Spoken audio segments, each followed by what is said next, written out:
Okay, we'll call the regular meeting of council for Monday, January 26th to order at 3 p.m. Jody? Please note, council meetings are streamed live and recorded on YouTube. Attendees acknowledge that in accordance with Section 20 Sub 2 of the Access to Information Act and Section 4 Sub C of the Protection of Privacy Act, names, addresses, and other details provided when speaking at a council meeting will be publicly shared. Should you have any questions related to the collection or disclosure of personal information, please contact the Legislative and Advisory Services Division for the Town of High River by sending an email to atip@highriver.ca. That's ATIPP@highriver.ca. Thanks, Jody.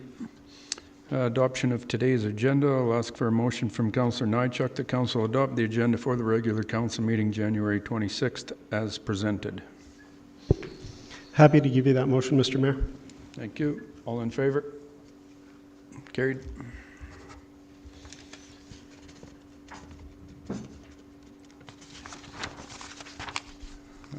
Adoption of the January 12th minutes. I'll ask for a motion from Councillor Brookwell that council adopt the January 12th, 2026 regular council meeting minutes as presented. I've had one item brought to my attention that requires clarification, which is item 4.4.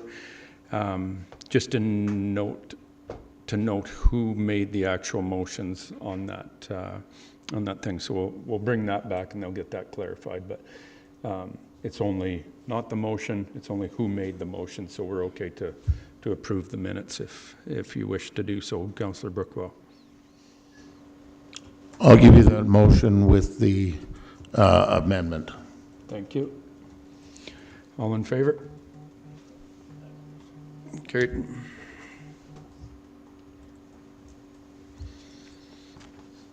Okay, one big business item on the agenda today is the residential curbside garbage collection. Who's presenting? Riley or who? Oh, Nicole is here. I thought you were on holidays. Not anymore, eh? That sucks. Thanks for flying in from Bermuda to be here with us this afternoon. Private jet.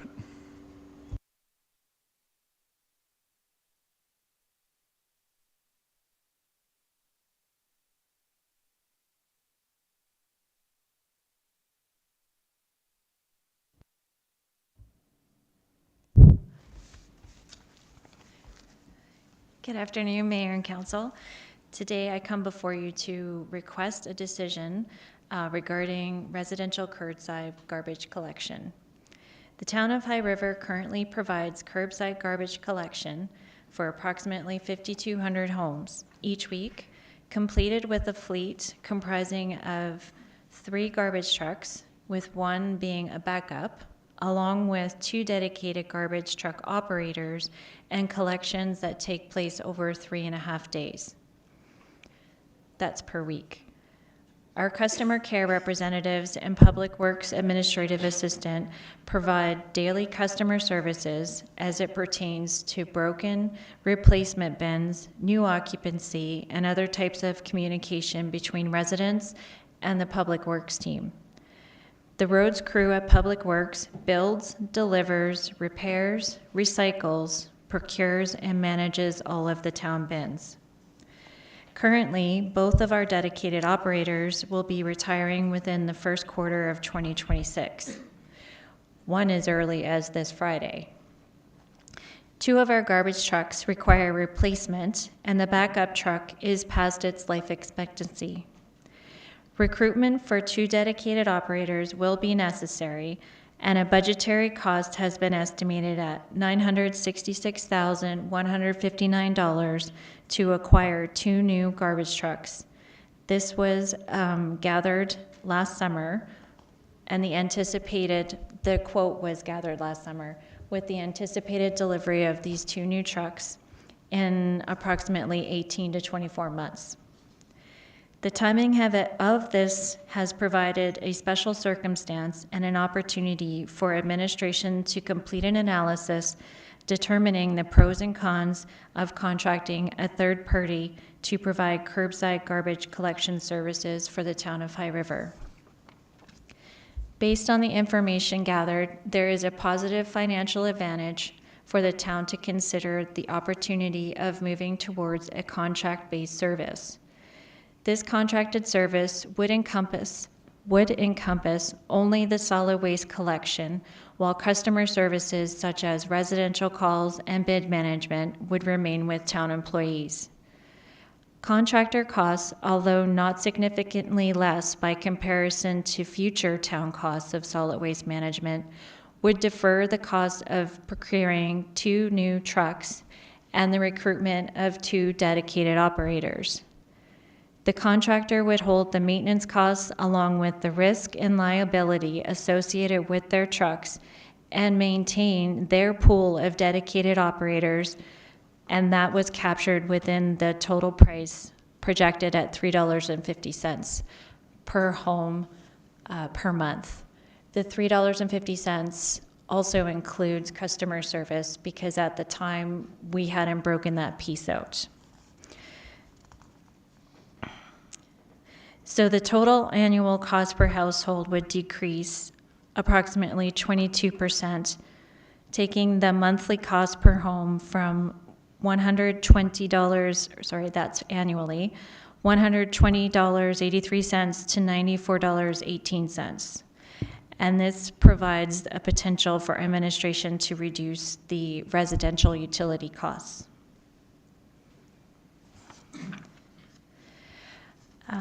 Within the cost of the CCRs and staff that take care of the day-to-day operations, that also includes things like pension, hourly wages, benefits, WCB, EI, and all other costs associated with our staff. The landfill tipping fees are an average cost of $21,088 per month, which would still lie with the town. The soon-to-be retired dedicated operators also participate in numerous duties supporting the Public Works team throughout the year when they are not collecting garbage. These duties are completed within a combined total of 3 days, meaning the Public Works team will still require an individual to complete those duties once the dedicated operators retire, and that could be fulfilled with a part-time laborer at 3 days per week. Currently, administration has been working directly with the communications team to support the Benjamin social media campaign that began on November 10th. And we've also begun, and another Public Works team has begun another education campaign by tagging all bins with information to ensure we capture residents who do not have access to social media. This program also began in November last year. In conclusion, the proposed recommendation would shift the responsibility of residential curbside garbage collection away from Public Works staff and to the contractor. Administration would continue to manage bin inventories, replacement, and repairs while maintaining the customer service levels with the residents to ensure the transition is seamless. So this request for decision is to allow administration to put a tender out for bid on Alberta Purchasing Connection along with the town website. Thank you very much for your time. Do you have any questions? Thanks, Nicole. Questions from council?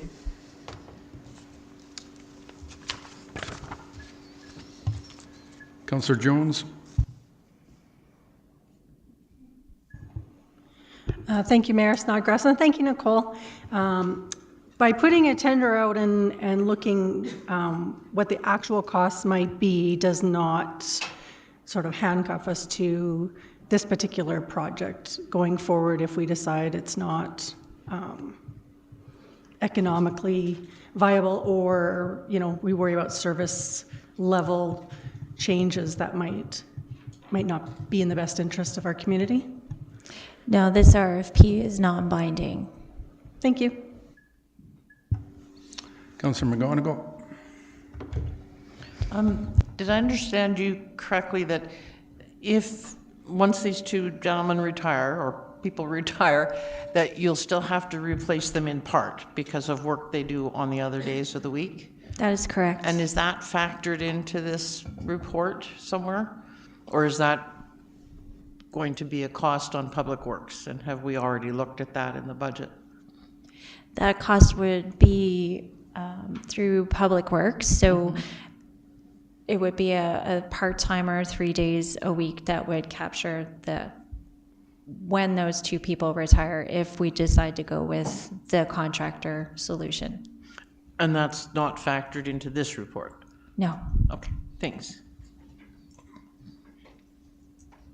Is it? I apologize, it is. I'm sorry? It is included in the report.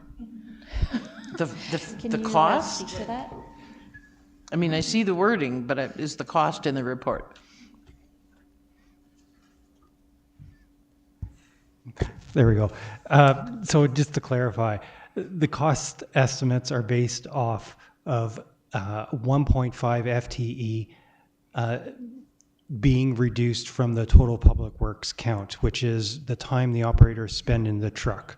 They retain the 0.5. So the cost estimates do not allow for the two full operators, because we know we will be retaining half of one, so 0.5 of an FTE. So the numbers reflect the fact that we are retaining some. Okay. Does that help? Yep. I don't know if I made it any clearer than Nicole, No, but that explains it. I think we're trying to say the same thing. The cost reduction reflects only that amount of time that they are not any longer working on the garbage program. Yeah, we factored into the costing, they're not 100% in the truck. And Okay. the pricing you see reflects that. Thanks. Sorry, that's vacation brain.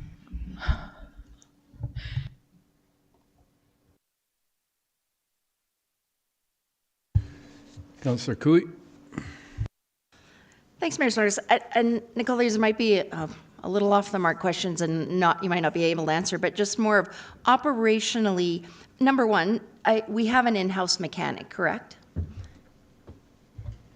Yes, we do. And does that mechanic primarily just do kind of basic mechanical work, or does it go beyond, just again, trying to understand the scope of some things. Let's say the engine went in our garbage truck. Would they replace the engine, or would that be contracted out? That would actually be contracted out. Okay.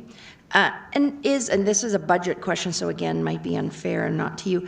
What do we do with depreciation on a yearly basis in our fleet?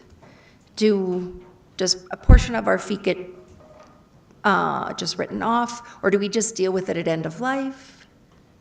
And it might be, if it's unfair for you, Riley, not to worry.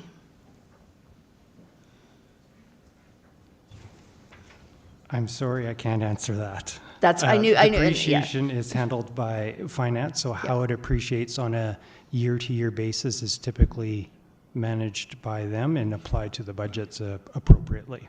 Fair enough. Thanks. And just another question out of curiosity, have we ever looked at this service as its own standalone utility service?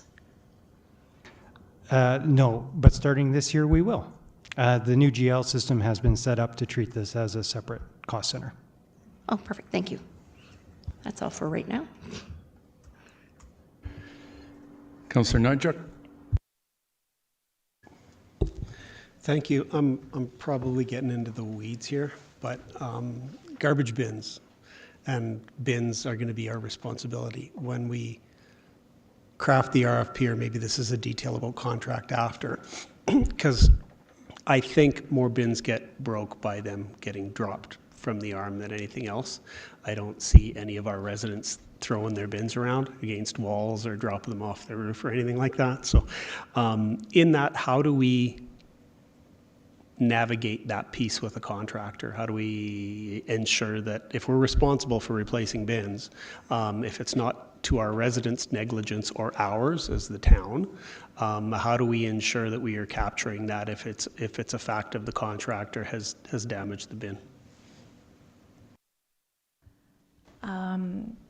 That's something we hadn't thought of quite yet, but I think with the scope, there would be some room to build that in, because you're correct. It's not typically the residents that are breaking the bins. It's the arms that are, the fingers that are grasping the bins and dropping them. That's where the wheels or the cracks take place. So that would have to be discussed within the service levels with the contractor.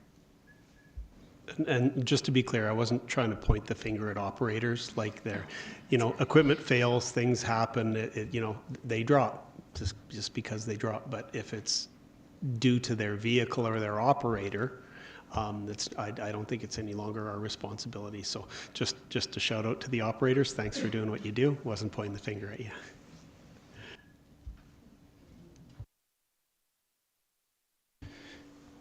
No further questions.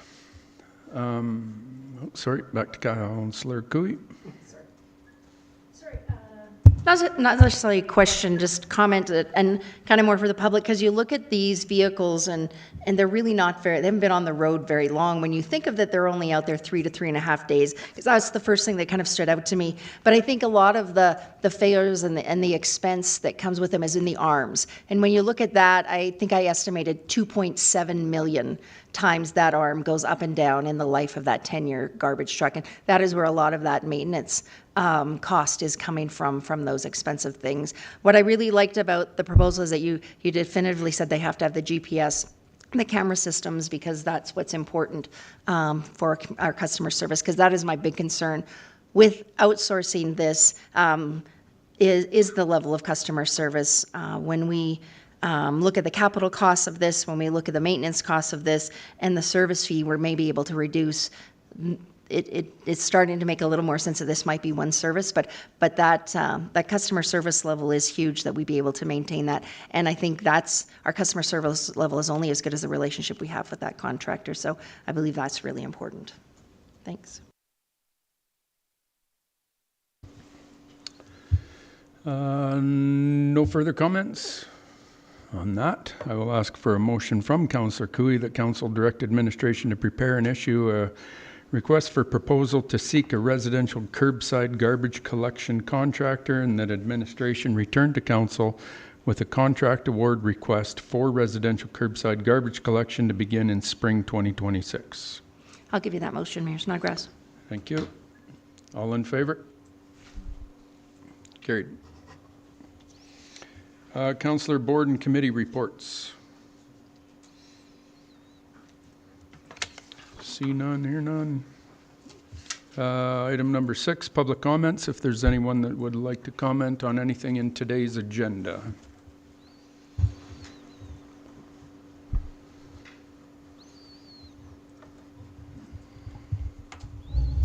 Thank you. I guess for the record, my name is Alfred. Excuse me. I understand that last Monday, Council met to work on the capital budget, and unfortunately, I was unable to watch that live stream.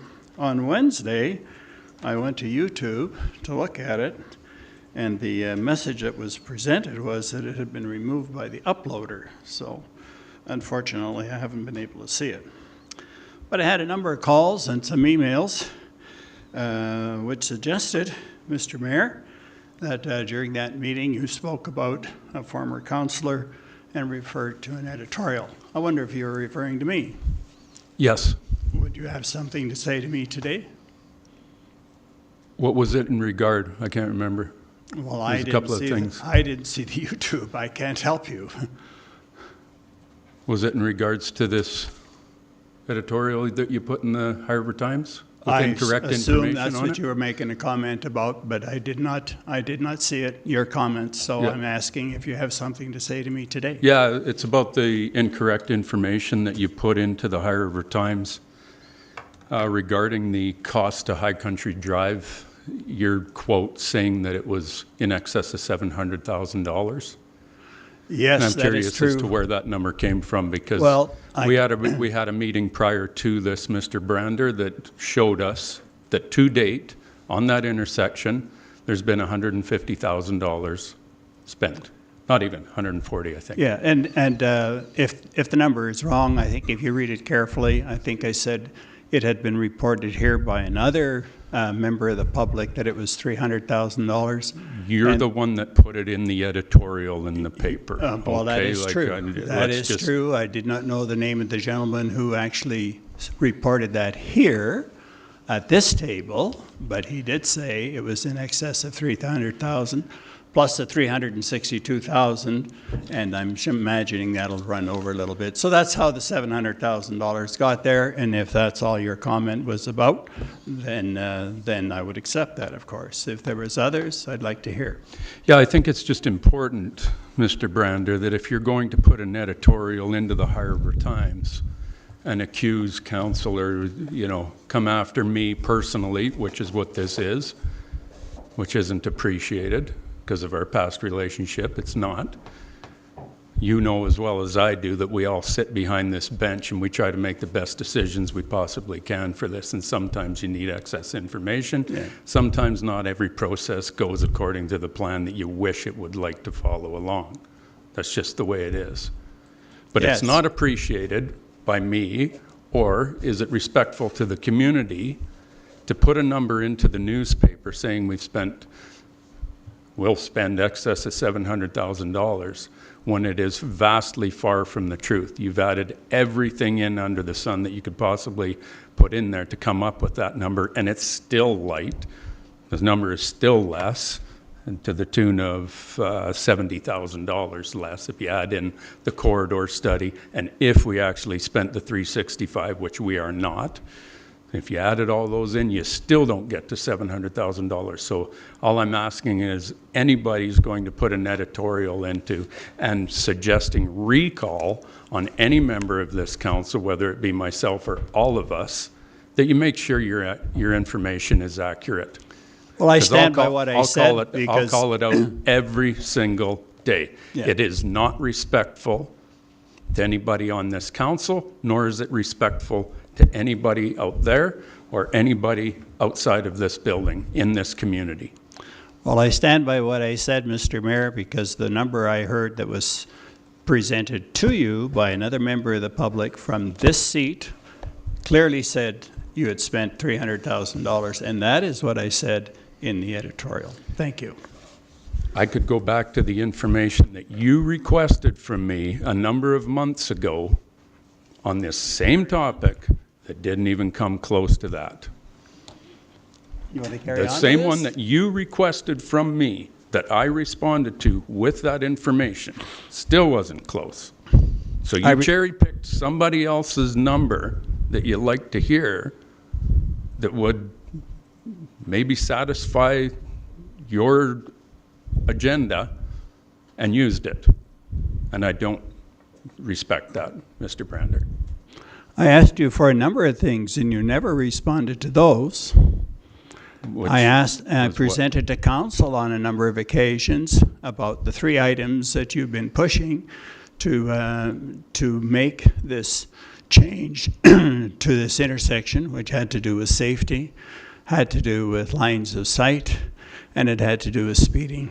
And I spoke to you about all of those things. I asked you for factual information, Mr. Mayor. I asked you personally, and I asked all of council for that, and I never got an answer. Correct. And I don't need a death toll to justify doing whatever. I don't wait for that. Well, that's fine. You collectively, and it's not just you collectively refused to provide me with the legitimate questions that I had regarding this intersection on those 3 items, and I never got an answer from any of you. Yeah, I asked you personally way back last spring, and you never gave me an answer. So I stand by what I said, and if you're going to make a big deal about the $700,000, I told you how I arrived at that number, and so I stick with it.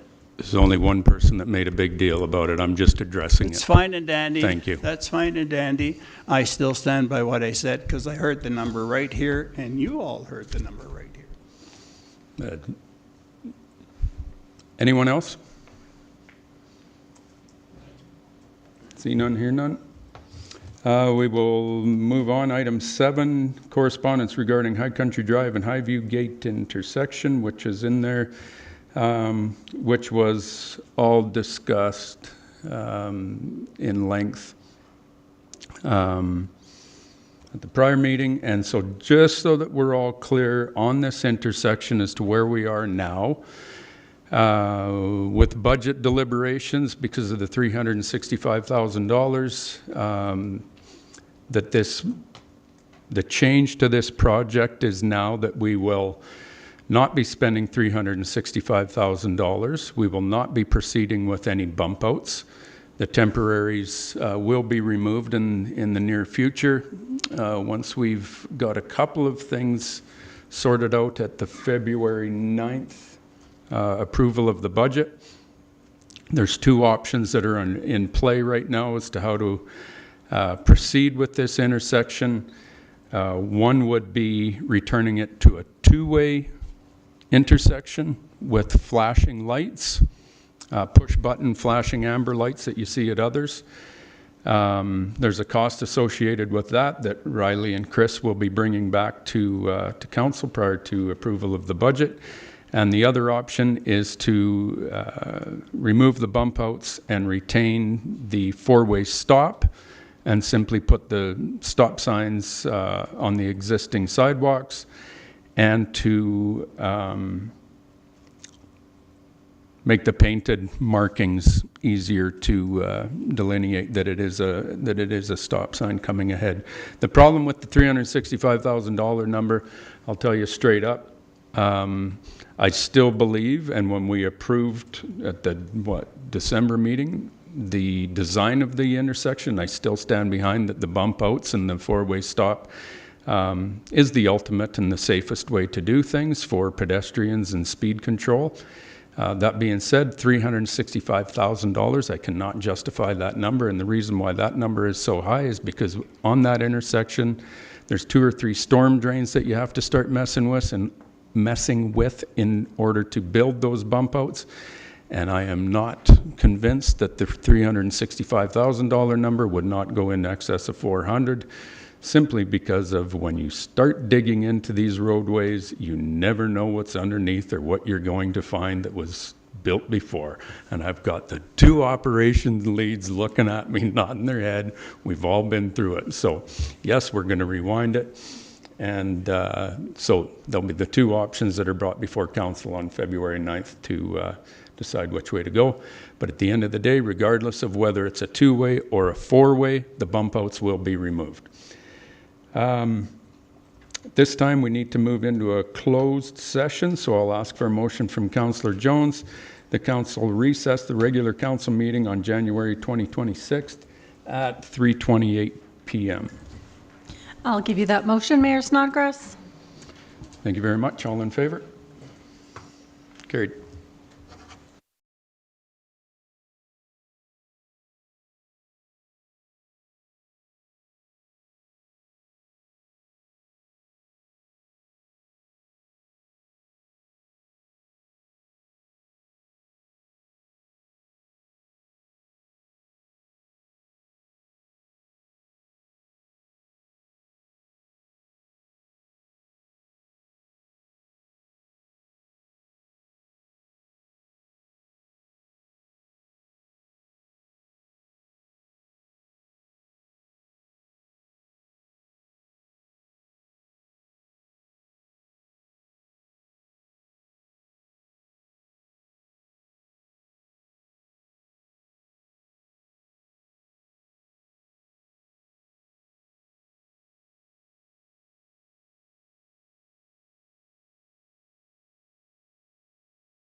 Back to the regular council meeting after our in-camera session. So in regards to the agreements with the pickleball club and the tennis club for the usage of our outdoor tennis / pickleball courts located in Montrose, I will ask for a motion from Councillor Nychuk that council direct administration to negotiate a user agreement and an hourly rental rate with the pickleball club and the tennis club for access and use of the sports courts located in Monterey Drive, and that administration present an update to council prior to execution of any new agreements. I'll give you that motion, Mr. Mayor. Thank you very much. All in favor? Those opposed? One opposed? Motion carries. Thank you very much. Meeting adjourned, 4:31.